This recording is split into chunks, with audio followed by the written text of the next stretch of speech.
Hello, welcome to Shekhar institute Nalgonda. myself Ashok sir, arithmetic faculty, 25 years experience. So నల్లగొండలో గత 10 సంవత్సరాలుగా శేఖర్స్ ఇన్స్టిట్యూట్లో అత్యుత్తమ ఫలితాలు, గతంలో పోలీస్ జాబ్స్లో జిల్లా ఫస్ట్ ర్యాంక్తో పాటు మరియు ఎంతోమంది విద్యార్థుల్ని ఎస్ఐ, కానిస్టేబుల్స్, బ్యాంకింగ్ రంగంలోనూ మరియు group 4 VRO, next forest beat officers ఇలాంటి రంగాల్లో ఎంతోమంది విద్యార్థులు సక్సెస్ సాధించారు. ఇందులో భాగంగా రాబోయే నోటిఫికేషన్స్కి మరియు అత్యుత్తమ ఫ్యాకల్టీ బృందంతో మన నల్లగొండ పట్టణంలో దూర ప్రాంతాలకు పోకుండా విద్యార్థులకు సాధారణమైనటువంటి ఫీజుల్లో ఇక్కడనే అత్యుత్తమ కోచింగ్ ఏర్పాటు చేయడం జరిగింది. మరి ముఖ్యంగా అసిస్టెంట్ ప్రొఫెసర్ నీలకంఠన్ శేఖర్స్ ఆధ్వర్యంలో మరి ఇక్కడ ఒక మంచి ప్రణాళికతోటి విద్యార్థులకు కోచింగ్ అందించడం జరుగుతుంది.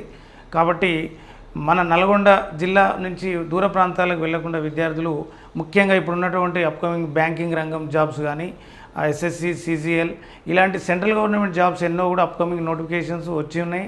ఇంకా రాబోయే నోటిఫికేషన్స్ కూడా ఉన్నాయి.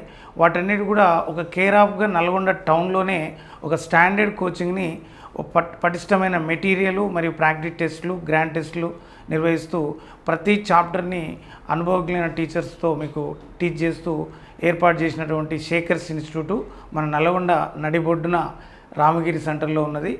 కాబట్టి విద్యార్థులు ఎవరైతే కోచింగ్ తీసుకోవాలనుకున్న వాళ్ళు ఉన్నారో ఫ్రెష్ బ్యాచెస్ స్టార్ట్ అయినాయి. కాబట్టి welcome to all students.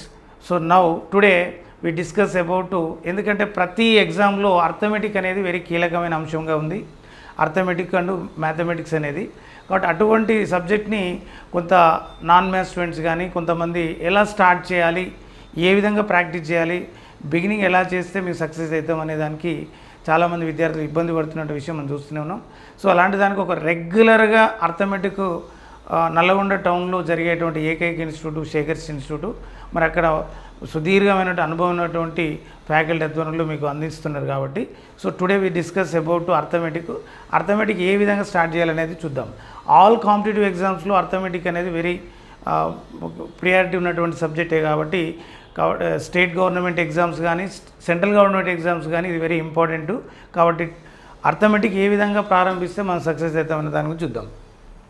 So first of all అర్థమెటిక్లో చాలా వరకు మనకు ఉన్నటువంటి టాపిక్స్లో చూసినట్టయితే మనం ఈ టాపిక్స్ అన్నిటిని కూడా ఒక 4 కేటగిరీస్ చేసుకొని ప్రాక్టీస్ చేసినట్టయితే మనం ఈజీగా సక్సెస్ చేయొచ్చు. ఫస్ట్ వన్ చూసినట్టయితే మనకు పర్సంటేజ్, శాతాలకు సంబంధించినటువంటివి.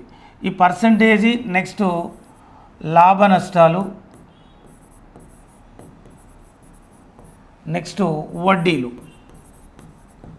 సో ఇదంతా కూడా ఒక పర్సంటేజ్కి సంబంధించినటువంటి ట్రాక్లో తీసుకున్నట్టయితే ఈ 3 టాపిక్స్లో మనకు every competitive exam, not only state government, central government ఎగ్జామ్స్లో వెరీ ఇంపార్టెంట్ టాపిక్స్ ఇవి.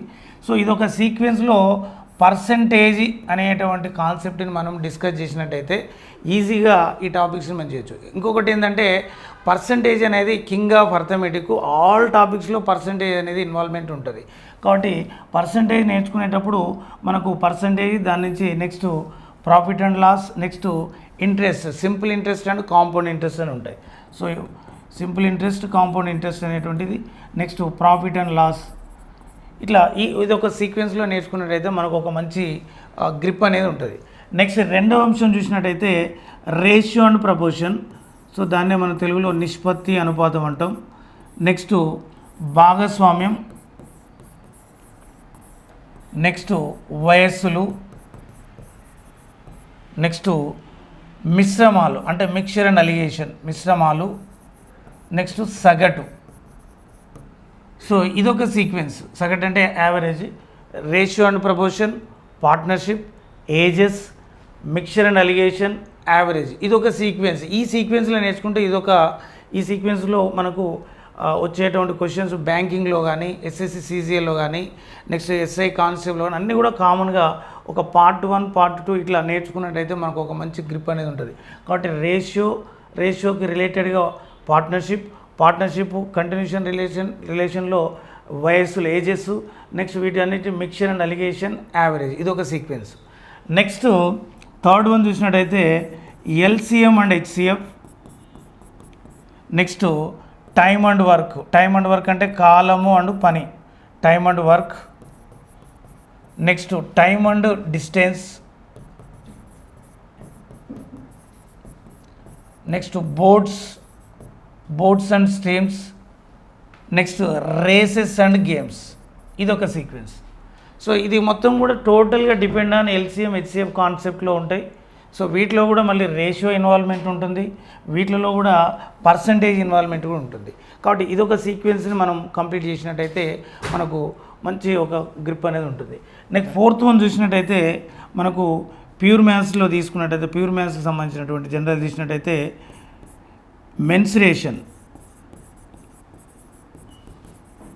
మెన్సురేషన్లో 2 డైమెన్షన్ 3 డైమెన్షన్ ఫిగర్స్ ఉంటాయి మెన్సురేషన్. నెక్స్ట్ అదేవిధంగా నెక్స్ట్ మనం మోస్ట్ ఆఫ్ ద ఎగ్జామ్స్లో ప్రాబబిలిటీ వస్తుంది, probability. Next permutations and combinations. So ఇదొక సీక్వెన్స్ మనకి ఇక్కడ ప్యూర్ మ్యాథ్స్కి సంబంధించినట్టు. ఇవి కామన్గా ఏ కాంపిటేటివ్ ఎగ్జామ్లో అయినా ఇవి కామన్ టాపిక్స్ ఇవి. సో ఈ 3 సెగ్మెంట్స్ కనుక పర్ఫెక్ట్ ఉంటే మనం ఒక 80% వరకు అర్థమెటిక్ని క్లియర్ చేయొచ్చు. నెక్స్ట్గా ఎస్పెషల్లీ 5th వన్లో చూసినట్టయితే మనకు వెరీ రేర్ క్వశ్చన్స్ కొన్ని సెంట్రల్ గవర్నమెంట్ ఎగ్జామ్స్లో ఆర్మీ కానీ డిఫెన్స్ కానీ ఎన్డీఏ కానీ అలాంటి వాటిలో వచ్చేటువంటి తీసుకున్నట్టయితే ట్రిగనామెట్రీ ఒకటి, నెక్స్ట్ ఆల్జిబ్రా బీజగణితం, నెక్స్ట్ బేసిక్ జామెట్రీ అంటే జామితికి సంబంధించినటువంటి బేసిక్ జామెట్రీ. సో వీటికి సంబంధించినటువంటి మనకు సెంట్రల్ గవర్నమెంట్ ఎగ్జామ్స్లో వీటికి ప్రియారిటీ ఎక్కువ ఉంటుంది. సెంట్రల్ గవర్నమెంట్ ఎస్ఎస్సి కానీ సీజీఎల్ కానీ ఎనీ సెంట్రల్ గవర్నమెంట్ ఎగ్జామ్స్లో మనం basic trigonometry, next algebra, next జామెట్రీకి సంబంధించినటువంటి ఇంకా అక్కడక్కడ మనకు స్టాటిస్టిక్స్ దీనికి సంబంధించినటువంటి క్వశ్చన్స్ రావడం జరుగుతుంది. ఓకే, సో ఫైనల్గా one for all competitive exams ఈ అన్ని టాపిక్స్ని ఈ 3 సెగ్మెంట్స్ని మనం పర్ఫెక్ట్గా చేసినట్టయితే డాటా ఇంటర్ప్రిటేషన్ అనేది వెరీ కీలకం ఉంటుంది. సో గతంలో డాటా ఇంటర్ప్రిటేషన్ అంటే రేషియోసు, పర్సంటేజీ, నెక్స్ట్ యావరేజ్ వీటి బేస్లో వచ్చేది. సో ఇప్పుడు మనకు మిస్లీనియర్ డాటా అంటే డాటా ఇంటర్ప్రిటేషన్ అనేది based on time and work మీద అడుగుతుండు, based on time and distance అడుగుతుండు, based on simple interest, compound interest, ఇట్లా మనకు డాటా ఇంటర్ప్రిటేషన్ అనేది ఆల్ టాపిక్స్ మీద మెజ్లో అడగడం జరుగుతుంది. కాబట్టి డాటా ఇంటర్ప్రిటేషన్ అనేది మనం చేయాలంటే మనం అక్కడ అన్ని టాపిక్స్ మీద ఒక పర్ఫెక్ట్ అవగాహన ఉంటే మనం డాటా ఇంటర్ప్రిటేషన్ని చేయొచ్చు. సో డాటా ఇంటర్ప్రిటేషన్ ఎస్పెషల్లీ మనకు బ్యాంకింగ్లో చాలా మేజర్ సెగ్మెంట్లో ఉంది. నెక్స్ట్ అదేవిధంగా ఎస్ఎస్సి సీజీఎల్లో ఉన్నది. నెక్స్ట్ ఎస్ఐ ఎగ్జామ్లో కంపల్సరీ 2 డాటా క్వశ్చన్స్, ఒక డాటా ఇంటర్ప్రిటేషన్ సంబంధించినటువంటి క్వశ్చన్లు ఇవ్వడం జరుగుతుంది. కాబట్టి ఈ టాపిక్స్ మీద ఒక బ్రీఫ్ మనకు ఒక మంచి ఒక సీక్వెన్స్గా ఒక బేసిక్ నుంచి హై లెవెల్ వరకు కూడా మనం కాన్సెప్ట్ని తీసుకున్నట్టయితే మనం సక్సెస్ కావడం జరుగుతుంది. కాబట్టి అలాంటి కోచింగ్ని మనకు నల్లగొండలో శేఖరిస్ ఇన్స్టిట్యూట్లో అందించడం జరుగుతుంది. ఎస్పెషల్లీ నాన్ మ్యాథ్స్ స్టూడెంట్ నాకు మ్యాథ్స్ రాదు అని భయపడాల్సిన అవసరం లేదు. మేము చెప్తున్నాము, మీకు ఖచ్చితంగా ఒక 1 వీక్లో మీకు కాన్ఫిడెంట్ డెవలప్ అయ్యేటట్టు ఆ కోచింగ్ అలా ఉంటుంది. మీకు నాన్ మ్యాథ్స్ స్టూడెంట్ ఎవరున్నా కూడా మీరు ధైర్యంగా రావచ్చు. వెరీ లో ఫండమెంటల్స్ నుంచి మీకు నేర్పించడం జరుగుతుంది. కాబట్టి సో మనకి ఈ మేజర్ సెగ్మెంట్స్ మీద మనము ఫోకస్ చేసినట్టయితే ఒక సీక్వెన్స్గా ఒక క్రమ పద్ధతిలో మనం సక్సెస్ కావడానికి అవకాశం ఉంటుంది. సో టుడే ఒక టాపిక్ గురించి సింపుల్గా ఎలా ఉంటుంది చూద్దాం. ఒక నాన్ మ్యాథ్స్ స్టూడెంట్ కూడా కాన్ఫిడెన్స్ ఇచ్చేటట్టు ఏ విధంగా మనము అర్థమెటిక్ని ఈజీగా చేయొచ్చో ఒక టాపిక్ని డిస్కస్ చేసే ప్రయత్నం చేద్దాం. సో ఆల్ కాంపిటేటివ్ ఎగ్జామ్స్లో మేజర్ సెగ్మెంట్లో మనకు ఉన్నటువంటిది కాంపౌండ్ ఇంట్రెస్ట్ అనేది చాలా కీలకంగా ఉంటుంది. సో చాలామంది విద్యార్థులు ఎస్పెషల్లీ మ్యాథమెటిక్స్ స్టూడెంట్స్ కూడా కాంపౌండ్ ఇంట్రెస్ట్ చేయాలంటే కొంచెం ఇబ్బంది పడుతున్నటువంటి సందర్భం నేను గమనించినటువంటి దాన్ని కూడా చూశాను. సో వితౌట్ ఫార్ములా లేకుండా కాంపౌండ్ ఇంట్రెస్ట్ని ఏ విధంగా మనం ఈజీగా చేయొచ్చో చూద్దాం. సో బిఫోర్ గోయింగ్ చూడండి, అర్థమెటిక్ ఎవరైతే స్టార్ట్ చేసే వాళ్ళు ఉన్నారో ఈ టాపిక్స్ ఏవి చేసినా కూడా మీరు ఒక 7 కాన్సెప్ట్ నేను చెప్తాను. ఈ కాన్సెప్ట్ మీరు డెవలప్ చేసుకున్నట్టయితే అర్థమెటిక్స్ ఫస్ట్ ఆఫ్ ఆల్ చాలా వరకు కూడా ఇప్పుడు ట్రెండింగ్ మనం రొటీన్ మెథడ్లో 10 ఫార్మేట్లోనే టేబుల్స్ చదువుతుంటాం. అలా కాకుండా 20 ఫార్మేట్లో 2 to 9 టేబుల్స్ నేర్చుకోండి. సెకండ్ వన్ వచ్చేసి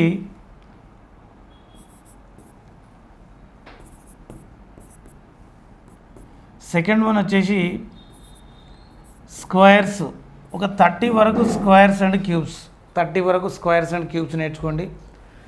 థర్డ్ వన్ వచ్చేసి డివిజబిలిటీ రూల్స్ అనేవి ఉంటాయండి. డివిజబిలిటీ రూల్స్, ఏ నెంబర్తో విభజించబడుతుంది అనేటువంటి డివిజబుల్ రూల్స్, రొటీన్ లైఫ్లో మనం యూజ్ చేసినటువంటి నెంబర్స్ని వాటి యొక్క డివిజబిలిటీ రూల్స్ నేర్చుకోండి. ఫోర్త్ కాన్సెప్ట్ వచ్చేసి ఎల్సిఎం అండ్ హెచ్సిఎఫ్ మీద ఒక అవగాహన. ఏ టాపిక్ చేయాలన్నా ఫస్ట్ మినిమం లెవెల్ ఎబిలిటీస్ అనేవి కామన్గా ఉండాలి. So first one tables, next 30 వరకు squares and cubes, cube root and square root గురించి. నెక్స్ట్ డివిజిబిలిటీ రూల్స్ మనకు 2 కనీసం అట్లీస్ట్ 13 వరకు divisibility rules. Next LCM HCF. Next fifth one వచ్చేసి పర్సంటేజ్ ఇచ్చినట్టయితే దాన్ని ఫ్రాక్షన్గా రాయడం. ఏడైనా ఒక పర్సంటేజ్ మనకు తెలిసిందంటే అది ఫ్రాక్షన్ కన్వర్షన్ ఎట్లుంటుంది, ఫ్రాక్షన్ టు పర్సంటేజ్ ఎట్లా తీసుకుంటాం. నెక్స్ట్ సిక్స్త్ వన్ వచ్చేసి రేషియో కాన్సెప్ట్స్. రేషియో సంబంధించి మనం ఇప్పుడు చెప్పుకున్నటువంటి దాంట్లో ఉన్నటువంటివే రేషియోకి సంబంధించినటువంటి కాన్సెప్ట్స్ ఏంటి, రేషియోకి ఉన్నటువంటి క్యారెక్టరిస్టిక్ ఏంది, రేషియోని ఎలా వాడతాము, రేషియోని ఫ్రాక్షన్లు ఎట్లా వాడతాం, రేషియో కంపారిజన్ రేషియోస్ ఎలా చేస్తాం, దీనికి సంబంధించిన.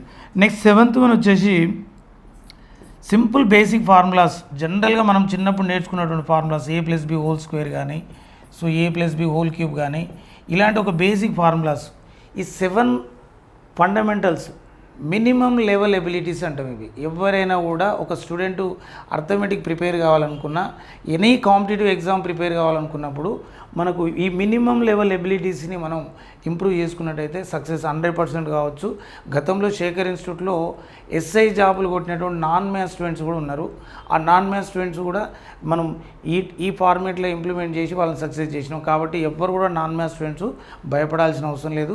మీకు ఈజీగా అర్థమయ్యేటట్టు, ఈజీగా సక్సెస్ అయ్యేటట్టు మన దగ్గర మంచి పర్ఫెక్ట్ ప్లానింగ్ ఉంటుంది. ఆ ప్లానింగ్ ఇంప్లిమెంట్ చేస్తాం. కాబట్టి సో ఇవి మీరు మేజర్గా గుర్తుపెట్టుకోండి.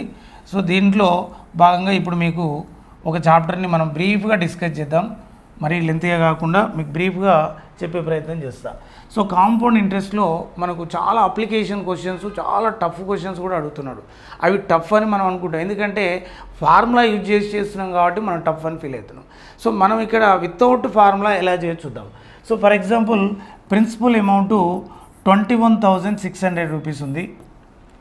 Rate of interest 16.2/3%. So period of time వచ్చేసి 3 years. ఈ విధంగా క్వశ్చన్ ఇచ్చేసి ఈ ఒక్క కాన్సెప్ట్ క్వశ్చన్ దీని మీద మనము 225 క్వశ్చన్స్ చేయొచ్చండి. ఈ ఒక్క లెక్క మీద అంటే ఇన్ని రకాల క్వశ్చన్స్ మనం ప్రిపేర్ చేయొచ్చు. ఒక్క క్వశ్చన్ మీదనే మనం ఇన్ని రకాల క్వశ్చన్స్ ప్రిపేర్ చేయొచ్చు. ఒక క్వశ్చన్ మీద మనం 15 క్వశ్చన్స్ని ఈ కాన్సెప్ట్ మీద 15 చేస్తే మళ్ళీ ఆ 15 క్వశ్చన్లో ఈచ్ క్వశ్చన్ మీద 15 క్వశ్చన్స్ మనం చేయొచ్చు. కాబట్టి సో దీంట్లో వన్ ఫర్ ఆల్ మనం ఎట్లా చేయొచ్చు చూడండి. సో మనం ఎప్పుడైనా కూడా పర్సంటేజ్ అనేది ఇచ్చినప్పుడు దాన్ని ఫ్రాక్షన్గా రాయడం నేర్చుకోవాలి. ఫస్ట్ ఆఫ్ ఆల్ ఇక్కడ 16.2/3% ఇచ్చాడండి. 16.2/3% అంటే 3 16 50, 48 + 250. సో 50/3 పర్సంటేజ్ రిమూవ్ చేసినప్పుడు ఇంటూ 1/100 తీసుకున్నట్టయితే 51s ఆర్ 52s, సో 1/6 అవుతుంది. సో పర్సంటేజ్ని ఫ్రాక్షన్గా రాయడం వెరీ ఇంపార్టెంట్ అర్థమెటిక్లో. అందుకే పర్సంటేజ్ని కింగ్ ఆఫ్ అర్థమెటిక్ అంటాం. సో ఈ విధంగా ఎప్పుడైతే మనం 1/6 అనేది రాసినామో ఈ 1/6లో డినామినేటర్ ఎంతైతే ఉంది, డినామినేటర్ 6 ఉందండి. ఈ డినామినేటర్ 6ని మన పీరియడ్ ఆఫ్ టైం ఎంత ఉంది, 3 ఉంది. 6 క్యూబ్ చేయండి. So denominator value power time ఇక్కడ ఈక్వల్ పీరియడ్ ఆఫ్ టైం ఎంత ఉంటే అంత రాసుకోండి. 6 క్యూబ్ ఎంత అవుతుందండి, 216 అవుతుంది. ఓకే, 216 యూనిట్స్ అనుకుందాం ఈ మొత్తం కూడా అమౌంట్. సో 216లో మనకు 3 years అన్నాడు కాబట్టి ఫస్ట్ ఇయర్ది కట్ చేసినప్పుడు ఏమవుతుంది, 1/6 × 216 దట్ ఈక్వల్ టు 36 అవుతుందండి. మళ్ళీ 1/6 × 36 కట్ చేస్తే దట్ ఈక్వల్ 6 అవుతుందండి. మరి 1/6 × 6ని కట్ చేస్తే 1 అవుతుంది. దీన్ని సక్సెసివ్ పర్సంటేజ్ క్యాలిక్యులేషన్ అంటాం. సో సక్సెసివ్లీ మనం 3 ఈక్వల్ పీరియడ్ ఆఫ్ టైమ్స్, ఇక్కడ 3 ఈక్వల్ పీరియడ్ ఆఫ్ టైమ్స్ అంటే చూడండి 3 years కావచ్చు, 9 months అంటే 3 months కావచ్చు, లేదా 18 months అంటే 6 months equal period of time ఏదైతుందో దాన్ని ఇక్కడ రైజ్ టు ది పవర్ రాస్తాం. ఓకే, సో ఇక్కడ మనం తీసుకున్నట్టయితే ఇప్పుడు మనకు వచ్చినటువంటి ఈ వాల్యూస్ ఏవైతున్నాయో ఇవి యూనిట్ బేస్లో తీసుకున్నట్టయితే ఫస్ట్ ఇయర్ తీసుకున్నట్టయితే 36 యూనిట్స్ మనకు అమౌంట్ వస్తుంది. సెకండ్ ఇయర్ తీసుకున్నట్టయితే సెకండ్ ఇయరు 36 వస్తుంది. ఇది మనం సింపుల్ ఇంట్రెస్ట్లో క్యాలిక్యులేషన్ తీసుకున్నట్టయితే థర్డ్ ఇయర్ కూడా 36 వస్తుందండి. ఇది సింపుల్ ఇంట్రెస్ట్లో మనకు ఎవ్రీ ఇయర్ వచ్చేటువంటి వాల్యూ సేమ్ ఉంటుంది, ఎందుకంటే ఎవ్రీ ఇయర్ వడ్డీ సేమ్ వస్తుంది. మరి కాంపౌండ్ ఇంట్రెస్ట్లో తీసుకున్నట్టయితే ఫస్ట్ ఇయర్ 36 వస్తుంది. ఫస్ట్ ఇయర్ అంటే మొదటి సంవత్సరానికి ఫస్ట్ ఇయర్కి simple and compound interest difference always be 0. So రెండు కూడా 0 అవుతుంది. సెకండ్ ఇయర్ కాంపౌండ్ ఇంట్రెస్ట్ ఏమవుతుందంటే 36 యూనిట్స్ రాగా దీని మీద మళ్ళీ 16 2/% అంటే ఎంత 6 యూనిట్స్ ఎక్స్ట్రా వస్తుంది. అంటే టోటల్గా మనం టోటల్ వాల్యూలో చెప్పాలంటే 42 యూనిట్స్ వస్తుంది. సో దాన్ని మనం 42 కాకుండా ఇట్లా డిఫరెంట్గా ఎందుకు రాస్తున్నాం అనేది మనం డిఫరెంట్ క్వశ్చన్ చేయడానికి ఈజీ యాక్సెస్ ఉంటుంది. థర్డ్ ఇయర్ ఎంత ఈ 42 రాగా 42 మీద 1/6 అంటే మళ్ళీ ఎంత 7 యూనిట్స్ వస్తాయండి. దాన్ని నేను ఎలా రాస్తున్నట్టే చూడండి 36 + 6 ఫస్ట్ సెకండ్ ఇయర్ వచ్చేటువంటి యాజ్ ఇట్ ఈజ్ యూనిట్స్ మీద మళ్ళీ 7 యూనిట్స్ని ఏం రాస్తున్నా అంటే 6 + 1 రాస్తున్నా. Okay right. ఇప్పుడు మనకు డిఫరెంట్ టైప్ ఆఫ్ క్వశ్చన్స్ ఇచ్చినప్పుడు ఆ క్వశ్చన్స్ ఎలా క్లియర్ చేయాలో చూద్దాం. ఫర్ ఎగ్జాంపుల్ మన క్వశ్చన్ వచ్చేసి 3 ఇయర్స్కి simple interest and compound interest difference ఎంత అని అనుకోండి. 3 ఇయర్స్కి దీనికి ఫార్ములా ఉంది, ఫార్ములా బేస్లో చేయొచ్చు. సో 3 ఇయర్స్కి డిఫరెన్స్ అడిగినప్పుడు ఏం లేదండి, మనకి ఇది సింపుల్ ఇంట్రెస్ట్కి సపరేట్ చేయాల్సిన అవసరం లేదు. ఇందులో 36 ఎవ్రీ ఇయర్ 36ని మనం సింపుల్ ఇంట్రెస్ట్గా భావించవచ్చు. మరి 3 ఇయర్స్ డిఫరెన్స్ అన్నప్పుడు చూడండి, ఫస్ట్ ఆఫ్ ఆల్ మనం టోటల్ యూనిట్స్ ఎంత తీసుకున్నాం 216 యూనిట్స్గా తీసుకున్నాం. ఈ 216 యూనిట్స్కి అమౌంట్ ఎంత ఉంది 21,600 ఉంది. మరి 1 యూనిట్కి ఎంత అవుతుందండి 1 యూనిట్కి 100 రూపీస్ అవుతుంది. ఒక యూనిట్కి 100, ఎందుకంటే 216 1 216 1 అంటే 100 యూనిట్స్ వస్తుంది ఇక్కడ. సో ఒక యూనిట్ కాస్ట్ 100 రూపీస్ అవుతుంది. ఇప్పుడు చూడండి మనకు 3 ఇయర్స్ డిఫరెన్స్ అన్నాడు. 3 ఇయర్స్కి డిఫరెన్స్ అన్నప్పుడు 36 క్యాన్సిల్. రిమైనింగ్ ఎంత ఉందండి, రిమైనింగ్ ఎంత ఉంది ఇక్కడ ఉన్నటువంటి 6 + 6 + 6 + 1 19 యూనిట్స్ ఉంది. So that is 19 × 100. So 3 years difference ఎంత 1900 అనేది మనం ఈజీగా చెప్పవచ్చు. వితౌట్ ఫార్ములా మనం 19 యూనిట్స్ అని చెప్పొచ్చు. ఇంకో క్వశ్చన్ అడిగింది అనుకుందాం. ఫర్ ఎగ్జాంపుల్ ఏమన్నాడంటే కాంపౌండ్ ఇంట్రెస్ట్ 3 ఇయర్స్ క్యాలిక్యులేట్ చేసేటప్పుడు థర్డ్ ఇయర్కి సెకండ్ ఇయర్కి డిఫరెన్స్ ఎంత అని అనొచ్చు. ఇది కూడా టఫ్ క్వశ్చనే. జనరల్గా మనం బేసిక్గా చూసినట్టయితే అడ్వాన్స్డ్ క్వశ్చన్ లాగా ఫీల్ అవుతాం, కానీ ఇక్కడ మనం సింపుల్ అయ్యొచ్చు, వెరీ సింపుల్గా. థర్డ్ ఇయర్ సెకండ్ ఇయర్కి కాంపౌండ్ ఇంట్రెస్ట్ డిఫరెన్స్ ఎంత అంటే ఈ 36 యూనిట్స్ ఈ 36 యూనిట్స్ పోయింది, ఈ 6 యూనిట్స్ పోయింది, రిమైనింగ్ ఎంత ఉందండి 7. సో కాబట్టి ఇక్కడ థర్డ్ ఇయర్కి సెకండ్ ఇయర్కి కాంపౌండ్ ఇంట్రెస్ట్ డిఫరెన్స్ ఎంత 7 × 100 అంటే 700 రూపీస్ అవుతుందండి. 700 రూపీస్ అవుతుంది. ఒకవేళ 2 ఇయర్స్కి simple and compound interest difference ఎంత అని కూడా అడగవచ్చు. 2 ఇయర్స్కి అడిగినప్పుడు ఈ 36 క్యాన్సిల్ అయితే ఇంకెంత ఉంటుందండి 6 ఉంటుంది. 6 ఉంటుంది అంటే ఏంది 6 × ఒక యూనిట్ క్యాస్ట్ 100 కదా, కాబట్టి 600 అవుతుంది. నెక్స్ట్ ఒకవేళ ఇట్లా కూడా అడుగుతాడు 2 ఇయర్స్ డిఫరెన్స్ 2 సంవత్సరాలకు సింపుల్ అండ్ కాంపౌండ్ ఇంట్రెస్ట్ డిఫరెన్స్కి మరియు 3 సంవత్సరాలు సింపుల్ అండ్ కాంపౌండ్ ఇంట్రెస్ట్ డిఫరెన్స్కి గల రేషియో ఎంత అని కూడా అడుగుతాడు. సో ఇది కూడా చాలా advanced question and critical question. చూడండి 2 సంవత్సరాల భేదానికి ఎంత వచ్చింది మనకు 6 యూనిట్స్ వచ్చింది 6. మరి 3 ఇయర్స్ డిఫరెన్స్ ఎంత వచ్చింది 19 యూనిట్స్ వచ్చిందండి 19. సో సింపుల్గా మనము 6:19 రాయొచ్చు. సో ఇట్లా అడ్వాన్స్డ్ బేస్డ్ క్వశ్చన్స్ని కూడా మనం ఈజీ ట్రాక్లో చేయొచ్చు వితౌట్ ఫార్ములా. ఎలాంటి ఫార్ములాస్ లేకుండా మా అర్థమెటిక్ని మీకు అద్భుతంగా అందించడానికి నేను 25 ఇయర్స్ నుంచి నాన్ మ్యాథ్స్ స్టూడెంట్ డిఫరెంట్ సెగ్మెంట్లో నాన్ మ్యాథ్స్ స్టూడెంట్స్ స్కూల్ బేస్లో కానీ కాంపిటేటివ్ బేస్లో కానీ టీచ్ చేయడం జరిగింది. ఏ స్టూడెంట్కి ఎట్లా మనం ఒక స్ట్రక్చర్ బేస్లో తీసుకుపోవాలనేది వెరీ లో ఫండమెంటల్ బేసిక్స్ నుంచి మీకు ఇంప్రూవ్ చేయడం జరుగుతుంది. Today we discuss about time and work. Okay, so మనం టైమ్ అండ్ వర్క్ సంబంధించినటువంటి క్వశ్చన్స్ ఎలా చేయాలి, దానికి కావాల్సినటువంటి బేసిక్ పాయింట్ ఏంది చూసినట్టయితే టైమ్ అండ్ వర్క్లో మనకు వెరీ ఇంపార్టెంట్ కాన్సెప్ట్ ఏంటంటే, ఈ కాన్సెప్ట్ తెలిస్తేనే టైమ్ అండ్ వర్క్ని మనం ఈజీ చేయొచ్చు. ఇందులో ఇంపార్టెంట్ కాన్సెప్ట్ ఏంటంటే ఎల్సిఎం అండ్ హెచ్సిఎఫ్. సో చాలామంది స్టూడెంట్స్ ఎల్సిఎం అంటే హెచ్సిఎఫ్ అంటే చాలామంది స్టూడెంట్స్ కన్ఫ్యూజ్ అవుతుంటారు. ఎల్సిఎం అంటే ఏం చేయాలి, హెచ్సిఎఫ్ అంటే ఎల్సిఎం అంటే హెచ్సిఎఫ్ రాస్తుంటారు, హెచ్సిఎఫ్ అంటే తెలియదు. వెరీ సింపుల్ అండి, ఏం లేదు ఇక్కడ. ఎల్సిఎం ఎం మీన్స్ మల్టిపుల్ అంటే least common multiple. F means factor, highest common factor. HCF other words GCD అని కూడా అంటాం. ఓకే, సో మనం మేజర్గా టైమ్ అండ్ వర్క్ కానీ, పైప్స్ అండ్ సిస్టమ్స్ కానీ, కొన్ని టైమ్ అండ్ డిస్టెన్స్లో ఉన్నటువంటి బేసిక్ క్వశ్చన్స్ కానీ, రేసెస్ అండ్ గేమ్స్ కానీ, నెక్స్ట్ బోట్స్ అండ్ స్ట్రీమ్స్లో కొన్ని క్రిటికల్ బేస్లో ఉన్న క్వశ్చన్స్ కానీ, ఇవన్నీ కూడా ఎల్సిఎం అండ్ హెచ్సిఎఫ్ కాన్సెప్ట్లో చేయొచ్చండి. ఇవి కనుక మనకు ఎల్సిఎం హెచ్సిఎఫ్ పర్ఫెక్ట్గా మనకు కాన్ఫిడెంట్గా చేయగలిగితే ఈజీగా మనం ఆన్సర్ చేయొచ్చు. సో ఫస్ట్ ఆఫ్ ఆల్ మనకు సింపుల్గా ఫస్ట్ ఎల్సిఎం హెచ్సిఎఫ్కి what is the difference between చూద్దాం. జనరల్గా మనం ఏవైనా నెంబర్స్ తీసుకున్నప్పుడు, ఫర్ ఎగ్జాంపుల్ 6, 4, 6, 8 తీసుకుందాం.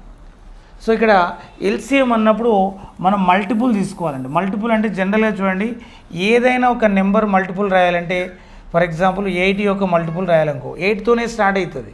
8 1s are 8, 8 2s are 16, 8 3s are 24, 32, 40 dash.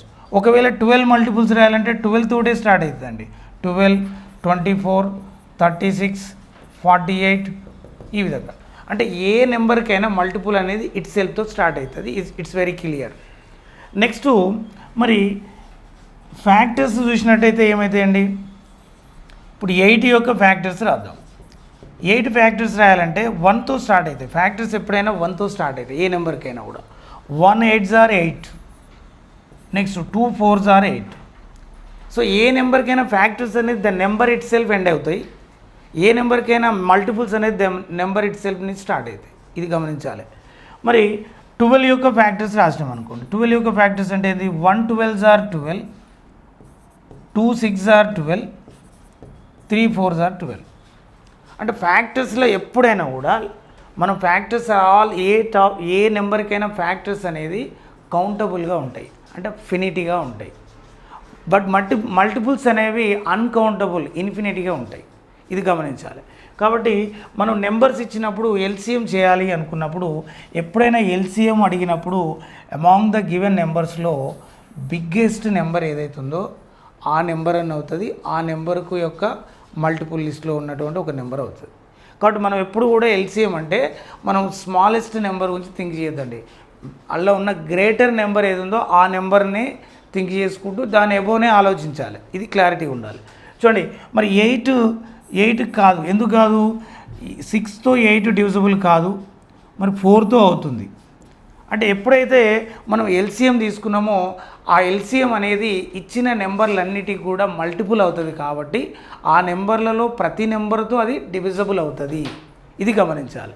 మరి 8 కానప్పుడు 8 2s are 16, 16 కూడా కాదు, ఎందుకంటే 6 టేబుల్లో కంప్లీట్గా లేదు కాబట్టి. నెక్స్ట్ ఎంత? 8 3s are 24. సో 24 అవుతుంది, ఎందుకంటే 8 3s are 24, 6 4s are 24, 4 6s are 24. ఈ 24 అనేది ఎల్సిఎంగా మనం ఎప్పుడైతే తీసుకుంటున్నామో ఈ 24 అనేది ఇచ్చిన ప్రతి నెంబర్తో ఎగ్జాక్ట్లీ డివిజబుల్ అవుతుంది. ఎప్పుడైతే మీరు టేబుల్స్ నేర్చుకుంటారో ఈ క్లారిటీ మీకు మైండ్లో అల్టిమేట్గా వచ్చేస్తుందండి. దీనికి ప్రత్యేకంగా చేయాల్సిన అవసరం లేదు, కొంచెం కాన్సెప్ట్ మన దగ్గర ఉంటే అయిపోతుంది. సో ఎవ్రీ నెంబర్తో కూడా ఇది డివిజబుల్ అవుతుంది. 6 6 1s 6 4s 8 1s 8 3s. Okay, so ఇట్లా డివిజబుల్ అవుతుంది. కాబట్టి మనం 24ని ఈ నెంబర్స్కి ఏం తీసుకోవచ్చు? ఎల్సిఎంగా తీసుకోవచ్చు. మరి హెచ్సిఎఫ్ కావాలంటే ఏం చేయాలి? ఇవే నెంబర్స్కి హెచ్సిఎఫ్ కావాలంటే ఏం చేయాలి? వెరీ సింపుల్ అండి. హెచ్సిఎఫ్ అంటే చాలామంది ఒక లాంగ్ డివిజన్ చేయాలని చూస్తుంటారు. Very simple, 4 6 8. హెచ్సిఎఫ్ అడిగినప్పుడు నువ్వు ఫోకస్ చేయాల్సింది స్మాలెస్ట్ నెంబర్ని. హెచ్సిఎఫ్ అన్నప్పుడు ఎప్పుడైనా మనకి ఏం కావాలి, ఫ్యాక్టర్స్ లిస్ట్ కావాలి. ఎవరిది కావాలి, స్మాలెస్ట్ నెంబర్ది కావాలి. ఎల్సిఎం అన్నప్పుడు ఏంది, మల్టిపుల్ లిస్ట్ కావాలి. ఆ మల్టిపుల్ లిస్ట్లో ఏం కావాలి, common multiple, least common multiple కావాలి. మరి హెచ్సిఎఫ్ అన్నప్పుడు నీకు అన్ని నెంబర్స్ అవసరం లేదండి. ఇక్కడ జస్ట్ లోయెస్ట్ నెంబర్ ఏందో ఆ నెంబర్ యొక్క ఫ్యాక్టర్స్. జస్ట్ బిఫోర్ మనం అనుకున్నాం ఏ నెంబర్కైనా ఫ్యాక్టర్స్ ఎక్కడ స్టార్ట్ అవుతాయి, 1తో స్టార్ట్ అవుతాయి, ద నెంబర్ ఇట్ సెల్ఫ్తో ఎండ్ అవుతాయి. It's very clear. కాబట్టి 4 యొక్క ఫ్యాక్టర్స్ ఏంటండి, 1 4 * 4, 2 2 * 4. అంటే హెచ్సిఎఫ్ కావాలంటే ఇక్కడ ఖచ్చితంగా 4 కావాలి అనుకున్నాం అనుకో, 4తో ఎవ్రీ నెంబర్ డివిజబుల్ కావాలి. అవుతున్నాయా? 4తో 6 డివిజబుల్ కాదు కాబట్టి 4 కాదు. మరి నెక్స్ట్ దేంతో అవుతున్నాయి, 2తో అవుతున్నాయి. 2 2 * 4, 2 3 * 6, 2 4 * 8. మరి 2తో ఎవ్రీ నెంబర్ కూడా డివిజబుల్ అవుతుంది కాబట్టి ఇక్కడ హెచ్సిఎఫ్ని మనము ఈజీగా ఏం తీసుకుంటాము, 2 అనేదాన్ని తీసుకుంటాం.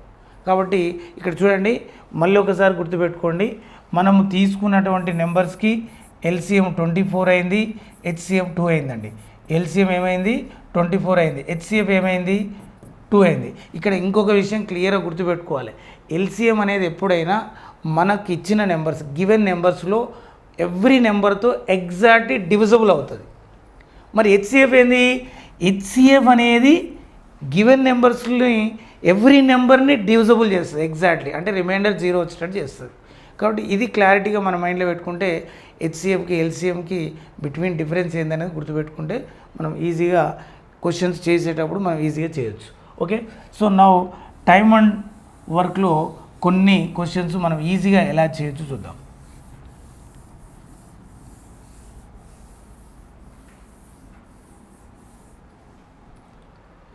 సో టైమ్ అండ్ వర్క్లో మనకు మేజర్గా ఎప్పుడైనా కూడా 2 మెంబర్స్ కానీ 3 మెంబర్స్ కానీ 4 మెంబర్స్ కానీ లేదా గ్రూప్ ఆఫ్ మెంబర్స్ కానీ ఒక పని చేస్తున్నారు అనేది ఇస్తుంటాడు. సో ఇప్పుడు ఫర్ ఎగ్జాంపుల్ ఏ అనే వ్యక్తి ఒక వర్క్ని 12 డేస్లో చేసిండు, బి అనే వ్యక్తి అదే వర్క్ని 16 డేస్లో చేస్తుండు. ఇప్పుడు మనకి ఇక్కడ కావాల్సింది ఏంటండి, ఏం పని చేస్తారు, ఎంత పని చేస్తారు అనేది లేదు, కానీ ఒక్కొక్క వ్యక్తి ఎన్ని రోజులలో పని చేస్తారు అనేది ఇచ్చాడు. ఇచ్చినప్పుడు ఇక్కడ పని ఏంది అనేది మనం క్రియేట్ చేసుకోవాలంటే అక్కడ ఇచ్చిన నెంబర్స్ యొక్క లీస్ట్ కామన్ మల్టిపుల్ని తీసుకోవాలి. అది మనం వర్క్గా ట్రీట్ చేసుకోవచ్చు. అక్కడ టోటల్ వర్క్ ఎంత అనేది మనకు తెలియదు కాబట్టి ఇచ్చిన నెంబర్స్ ఏమున్నాయి, 12 and 16 ఉందండి. ఈ 12 and 16 యొక్క కామన్ మల్టిపుల్ ఏంది, అయితే ఇక్కడ కామన్ మల్టిపుల్ అంటే మనకి ఏం తీసుకోవాలి, 16ని బేస్ చేసుకొని చూసుకోవాలి. 16ని బేస్ చేసుకుంటే ఏంటండి, 16 2 * 32. సో 12 టేబుల్లో 32 ఉండదు. నెక్స్ట్ 16 3 ఎంత, 48. 12 టేబుల్లో 12 4 48. సో 48 అవుతుంది. సార్ మాకు ఇట్లా చేయడం కష్టంగా ఉంది, మేము ఇట్లా ఎల్సిఎం చేయలేము అనుకున్నప్పుడు ఏం చేయాలండి, ఇచ్చిన నెంబర్స్ని ఫస్ట్ ఏం చేయండి, హెచ్సిఎఫ్ కనుక్కోండి. హెచ్సిఎఫ్ అంటే ఏం చెప్పినాము కదా, హైయెస్ట్ కామన్ ఫ్యాక్టర్. ఈ రెండింటిని హైయెస్ట్గా ఏది డివిజన్ చేయగలుగుతుంది, 3 4 12, 4 4 16. అంటే 4 4 క్యాన్సిల్ అయిపోతుంది, ఇదే హెచ్సిఎఫ్ అండి. సో మరి ఇక్కడ ఏమైపోయింది, నెంబరు 3:4 అయిపోయింది, 3:4 అయిపోయింది, 3:4 అయిపోయింది. ఈ రేషియో ఏమవుతుందండి, ఇది ఎప్పుడైతే టైం రేషియో అవుతుంది, ఇది టైం రేషియో అవుతుంది. మరి టైం రేషియో అయినప్పుడు టైం అండ్ వర్క్లో మనకు ఉన్నటువంటి ఇంపార్టెంట్ ఏంటంటే టైము, నెక్స్ట్ ఏంది ఎఫిషియన్స్, నెక్స్ట్ ఏంది వర్క్. ఈ 3 వర్డ్స్ ఉంటాయి, టైము, ఎఫిషియెంట్, వర్క్. వర్క్ అనేది ఏంది, ఒక కొంతకాలంలో మనం కొంత ఎఫిషియన్స్తో కంప్లీట్ చేసేదాన్ని వర్క్ అంటాం.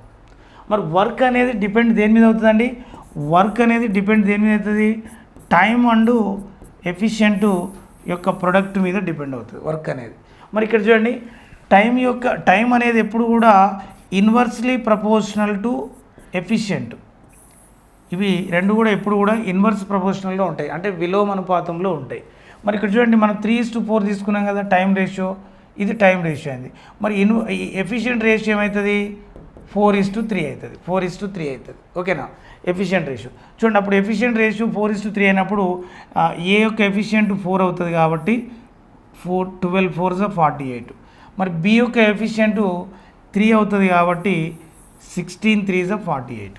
సో ఇట్లా కూడా మనము వాల్యూ, ఒకవేళ ఎల్సిఎం అనేది క్లారిటీగా లేకుంటే దాన్ని ఇచ్చిన వాల్యూస్ని రెడ్యూస్ చేస్తే అంటే హెచ్సిఎఫ్ని క్యాన్సిల్ చేస్తే ఆ వాల్యూ ఏమవుతుంది, సింప్లిఫై అవుతుంది. ఇచ్చిన వాల్యూ టైం రేషియో అయినప్పుడు దాని ఇన్వర్స్ రేషియో ఏమవుతుంది, ఎఫిషియెంట్ అవుతుంది. ఆ ఎఫిషియెంట్ని మల్టిప్లై చేస్తే మనకు టోటల్ వర్క్ అనేది వస్తుంది. ఇక టోటల్ వర్క్ అనేది 48 ఉందండి. ఈ 48ని ఎవరు చేయాలి, ఏ అండ్ బి ఇద్దరు కలిపి చేయాలి, ఇద్దరు కలిసి చేయాలనుకోండి. సో ఏ ఎఫిషియన్సీ ఎంత 4, అంటే ఓ 48 ఒక 48 చెట్లు నాటాలనుకుందాం. అందులో ఏ పనిలోకి వస్తే ఎవ్రీడే 4. ఎప్పుడైనా ఇక్కడ చూడండి, తక్కువ రోజుల్లో పనిచేసే వ్యక్తి యొక్క ఎఫిషియెంట్ ఎక్కువ ఉంటుంది, అది గమనించాలి. కాబట్టి 12 డేస్ అంటే 4 ఎఫిషియన్సీతో ఈయన వర్క్ చేస్తుండు. మరి అదేవిధంగా బి ఎఫిషియెంట్, బి ఎక్కువ రోజులు చేస్తుంది కాబట్టి ఆయన ఎఫిషియెంట్ ఎప్పుడైనా తక్కువనే ఉంటుంది, ఆయన చేసే పని తక్కువ ఉంటుంది కాబట్టి అది 3. సో ఇద్దరు కలిసినప్పుడు ఎంత 7 యూనిట్స్ వర్క్ అవుతుంది. సో బై 7 అంటే మనకు 7 6 42, 7 6 42 అంటే రిమైనింగ్ 6 అవుతుంది. కాబట్టి 6/7 డేస్లో ఆ వర్క్ ఫినిష్ అవుతుంది. సో ఇట్లా ఇద్దరు వ్యక్తులకు సంబంధించినటువంటి క్వశ్చన్ ఇలా వచ్చినప్పుడు మనం వాళ్ళది 2 టైప్లో చేయొచ్చు. ఇంకా సింపుల్గా మనకు బేసిక్ ఫార్ములా ఉంటుందండి. ఆ ఫార్ములా మెథడ్లో అయితే a/b/a+b, ఈ మెథడ్లో తీసుకున్నట్టయితే 12 × 16/12 + 16, so 20 + 28. Okay, so 4 4s 4 7s, so 12 4s ఎంత 48 అవుతుంది. 48/7 అంటే మళ్ళీ ఆన్సర్ ఏమవుతుంది, 6/7 అవుతుంది. ఇట్లా మనము రేషియోగా డివైడ్ చేసుకొని చేయొచ్చు. ఒకవేళ మీకు ఎల్సిఎం మీద కమాండ్ ఉంటే డైరెక్ట్ ఎల్సిఎం చేయొచ్చు, లేదా హెచ్సిఎఫ్ మీద కమాండ్ ఉంటే హెచ్సిఎఫ్ ద్వారా చేసుకోవచ్చు, లేదా బేసిక్ ఫార్ములా గుర్తుంటే ఫార్ములా ద్వారా చేసుకోవచ్చు. కాబట్టి ఇట్లా ఒక 2 మెంబర్స్ అంటే ఎవరైనా చేస్తారంటే ఈజీగా, ఎవరైనా కూడా ఈజీగా ఆ క్యాలిక్యులేషన్ కంప్లీట్ చేస్తారు. కాబట్టి మనం 2 మెంబర్స్ కాకుండా ఇంకా ఎక్కువ మంది ఉంటే ఎట్లా చేయాలి చూద్దాం. ఎక్కువ మంది ఉంటే ఎట్లా చేయాలి. సో చూడండి, ఫర్ ఎగ్జాంపుల్ 3 మెంబర్స్ అనుకోండి. ఫర్ ఎగ్జాంపుల్ ఏ అనే వ్యక్తి 15 డేస్లో వేస్తాడు, బి అనే వ్యక్తి 12 డేసు, సి అనే వ్యక్తి 10 డేస్లో వేస్తాడు అనుకుందాం. సో ఇక్కడ కూడా ముగ్గురు కలిసి ఎన్ని రోజులలో ఈ పని కంప్లీట్ చేస్తారు. ముగ్గురు కలిసి ఎన్ని రోజులన్నా మనం ఎప్పుడైనా మనం గమనించాల్సింది ఏంటంటే ఇక్కడ అక్యురెన్సీ ఎల్సిఎంఏ రావాలని ఏం లేదండి. చాలామంది ఎల్సిఎం అంటే మళ్ళీ ఏదో పొరపాటు చేస్తున్నారు. అన్ని నెంబర్లలో కామన్ మల్టిపుల్ వచ్చేటువంటి నెంబర్ వచ్చినా కూడా మనం చేయొచ్చు. కాబట్టి ఎస్పెషల్లీ ఇవన్నీ రావాలంటే మనకు కావాల్సింది ఏంది, ముఖ్యంగా టేబుల్స్ రావాలి. చూడండి, ఇక్కడ 15 12 10 ఉంది. సో 15 12 10, సో వీటికి సంబంధించినటువంటి కామన్ మల్టిపుల్ ఏంది 60. కామన్ మల్టిపుల్ ఏంది 60. సో 15 టేబుల్లో 4 టైమ్స్ ఉంటుంది, 12 టేబుల్లో 5 టైమ్స్ ఉంటుంది, నెక్స్ట్ 10 టేబుల్లో 6 టైమ్స్ ఉంటుంది. అంటే చూడండి, ఇక్కడ కామన్గా వాళ్ళు చేయాల్సినటువంటి వర్క్ ఎంత 60 యూనిట్స్ వర్క్ చేయాలండి. సో ఏ అనే వ్యక్తి 15 డేస్లో చేస్తాడు కాబట్టి ఎవ్రీడే ఆయన 4 యూనిట్స్ వర్క్ కంప్లీట్ చేయగలుగుతాడు. మరి బి అనే వ్యక్తి 12 డేస్లో చేస్తాడు కాబట్టి ఆయన ఎవ్రీడే 5 యూనిట్స్ వర్క్ కంప్లీట్ చేయగలుగుతాడు. మరి సి అనే వ్యక్తి 10 డేస్లో కంప్లీట్ చేస్తాడు కాబట్టి ఆయన ఎవ్రీడే 6 యూనిట్స్ వర్క్ కంప్లీట్ చేస్తారు. వీళ్ళు ముగ్గురు కలిసి ఒకే రోజు వర్క్లోకి వచ్చినట్టయితే ఎంత వర్క్ జరుగుతుందండి, A 4 units, B 5 units, C 6 units. So total తీసుకున్నట్టయితే 15 యూనిట్స్ వరకు ఎట్ ఏ 1 డే కంప్లీట్ అవుతూ పోతుంది. మరి అట్లా చూసినట్టయితే మనకి ఎన్ని డేస్లో 15 అంటే 15 4s 60. కాబట్టి మనకు టోటల్ వర్క్ అనేది 4 డేస్లో కంప్లీట్ అవుతుంది. 4 డేస్లో కంప్లీట్ అవుతుంది. ఇట్లా సింపుల్గా మనకు ఒక టాపిక్ని తీసుకున్నప్పుడు బేసికల్ ఫండమెంటల్ రూల్స్ మనం ఏవైతే tables, squares, cubes, LCM, HCF ఇలాంటి బేసిక్ కాన్సెప్ట్స్ని మినిమం లెవెల్ ఎబిలిటీస్ మన దగ్గర ఉన్నట్టయితే ఎనీ టాపిక్ మనం క్లియర్ చేయొచ్చు అండి. ఇంకా ఇందులో ఇంకొక మోడల్ చెప్పే ప్రయత్నం చేద్దాం. సో ఇక్కడ 2 మెంబర్స్ ఇచ్చినారనుకోండి. For example A and B ఇద్దరు కలిసే 15 డేస్లో చేస్తారని ఇచ్చిండు, బి అండ్ సి ఇద్దరు కలిసి 12 డేస్ అని ఇచ్చిండు, మరి సి అండ్ ఏ ఇద్దరు కలిసే 10 డేస్ అని ఇచ్చిండు అనుకోండి. సో అప్పుడు ఏ ఒక్కడే ఎన్ని రోజులు వేస్తాడు, బి ఒక్కడే ఎన్ని రోజులు వేస్తాడు, సి ఒక్కడే ఎన్ని రోజులు వేస్తాడు. సో ఇలాంటి క్వశ్చన్ అడిగినప్పుడు మనం ఏం చేయాలి, సేమ్ ఇక్కడ కూడా మనం ఏ ఫార్ములా అవసరం లేదండి. ఇక్కడ కూడా మనం ఎల్సిఎం తీసుకోవచ్చు. ఎంత అవుతుంది, 15 and 12 and 10లో 60 అనేది కామన్ మల్టిపుల్గా ఉంటుంది. సో 60 రాయొచ్చు, లేదా 120 రాయొచ్చు మీకు గుర్తుంటే, లేదా 126 180 రాయొచ్చు. కామన్ మల్టిపుల్ రాయాలి. మొత్తం మీద మీరు అక్యురెన్సీ ఎల్సిఎంఏ కాకుండా మీకు ఐడియా వచ్చింది 120 ఐడియా వచ్చింది అనుకో 120 రాసి చేయండి. కాబట్టి కొంచెం క్యాలిక్యులేషన్ లేట్ అవుతుంది, జాబ్ కూడా లేట్ వస్తుంది. కాబట్టి ఎల్సిఎంఏ మనము అక్యురెన్సీగా తీసుకుంటే తొందరగా ఆన్సర్ వస్తుంది. చూడండి 15 4s 12 5s 10 6s. అయితే ఇప్పుడు నీకు ఏ గురించి ఒక్కరి గురించే అడిగింది అనుకోండి, ఏ ఎలోన్, ఏ ఒక్కడే ఎన్రోల్ చేస్తాడు అనేది అడిగిన క్వశ్చన్. మరి అప్పుడు ఏం చేయాలి? చూడండి టోటల్ వర్క్ ఎంత 60. ఎవ్రీ పర్సన్ యొక్క ఎఫిషియెంటీ ట్వైస్లో ఉంది. అంటే ఏ 2 సార్లు ఉన్నాడు, బి 2 సార్లు ఉన్నాడు, సి 2 సార్లు ఉన్నాడు. ఎప్పుడైతే ఎఫిషియన్సీ ట్వైస్ అయిందో వర్క్ను కూడా ట్వైస్ చేయాలి. అంటే వర్క్ను కూడా డబల్ చేసుకుంటే అయిపోతుంది. ఎందుకంటే మనం డబుల్ ఎఫిషియన్సీ వాడుతున్నాం కాబట్టి వర్క్ను కూడా డబుల్ చేసుకుంటే మనము ఆన్సర్ క్లారిటీగా చేయొచ్చు. చూడండి ఏ అండ్ బి 4 యూనిట్స్ ఇద్దరు కలిస్తే, B and C 5 units, C and A 6 units. ఇక్కడ ఏ ఎలోన్ అడిగినాం. ఏ ఎలోన్ అడిగినప్పుడు ఏ ఎందులో ఈ 6 యూనిట్స్లో 4 యూనిట్స్లో ఏ ఉన్నాడు కాబట్టి 6 + 4 చేయాలి. ఈజ్ ఇన్ ఏ ప్లస్ తీసుకోవాలి. ఏ ఉన్నాడు అంటే ఆ ఎఫిషియెంట్లు ప్లస్ తీసుకోవాలి. నెక్స్ట్ బి అండ్ సిలో ఏ లేడు కాబట్టి ఇది మైనస్ తీసుకోవాలి. ఓకే, ఇది మైనస్ తీసుకున్నట్టయితే చూడండి 6 + 4 10, 10 - 5 ఎంత అవుతుందండి? 5 అవుతుంది. సో 5 1s 5, 12s 2 12s ఎంత? 24 డేస్లో ఏ ఒక్కడే ఆ వర్క్ని కంప్లీట్ చేస్తాడు. మరి సేమ్ వే బి ఎలోన్ అడిగిండు. బి ఎలోన్, బి ఒక్కడే ఎన్రోల్ చేస్తాడు కావాలి మనకు. సో మనం జస్ట్ బిఫోర్ మనం అనుకున్న ఏంది, ఆ వ్యక్తి ఏ వర్క్ ఎఫిషియెంట్లో ఉన్నాడో అది పాజిటివ్ తీసుకోవాలి. ఆ వ్యక్తి ఏ ఎఫిషియెంట్లో లేడో దాన్ని నెగిటివ్ తీసుకోవాలి. ఓకే, సో ఇక్కడ కూడా twice the work by is in B, A + B 4లో ఉన్నాడు, బి + సి, సి ఇది 5లో ఉన్నాడు. అంటే 4 and 5 యాడ్ చేయాలి. మరి 6లో సో 2 × 60 బై, సో బి ఇది 4 యూనిట్స్లో బి ఉన్నాడు 4+, నెక్స్ట్ 5 యూనిట్స్లో కూడా బి ఉన్నాడు. ఈ 6 యూనిట్స్లో బి లేదు కాబట్టి మైనస్. సో 4 + 5 9 అవుతుంది. 9 - 6 ఎంత అండి? 3 అవుతుంది. సో 3 1s 3 20s 22s ఎంత? 40 డేస్. సో 40 డేస్లో బి ఎలోన్, బి ఒక్కడే ఒంటరిగా ఆ పనిని మొత్తం కూడా 40 డేస్లో కంప్లీట్ చేస్తాడు. మరి నెక్స్ట్ ఒకవేళ సి ఎలోన్ అడిగిండు. సి ఎలోన్ అడిగినప్పుడు సేమ్ ఇక మనకు ఒక కాన్సెప్ట్ వచ్చేసింది చూడండి. ఏంది? Is in C positive, remaining negative. Same ఒకటే కాన్సెప్ట్లో మనం ఈ క్వశ్చన్ క్లియర్ చేసినాం. 2 × 60 by, so C is in C ఎందులో ఉన్నాడు? బి + సి 5లో సి ఉన్నాడు, సి + ఏ 6లో సి ఉన్నాడు. 6 and 5 యాడ్ చేయాలి. 5 + 6 - 4లో సి లేడు కాబట్టి -4. సో 5 + 6 ఎంత అండి? 11. 11 - 4 7 అవుతుంది. 7. సో 2 × 60 ఎంత? 120/7. So 120/7 days. దాన్ని మిక్స్డ్ ఫ్రాక్షన్లో రాస్తే 7 1s 7. So remaining 5 50, 7 7s 49, remaining 1/7. 17 whole 1/7 డేస్లో వర్క్ కంప్లీట్ అవుతుంది. ఇట్లా మనం మిక్స్డ్గా ఉన్నటువంటి గ్రూప్ ఆఫ్ పీపుల్ ఇచ్చినటువంటి కొంతమంది 4 స్త్రీలు 3 పురుషులు ఇట్లాంటి ఏ క్వశ్చన్ ఇచ్చినా, పైప్స్ సంబంధించినటువంటి క్వశ్చన్స్ ఇచ్చినా, ఏవి ఇచ్చినా కూడా సింపుల్గా మనం అనుకున్న మినిమం లెవెల్ ఎబిలిటీస్ తోటే ఏ టాపిక్నైనా కంప్లీట్ చేయొచ్చు.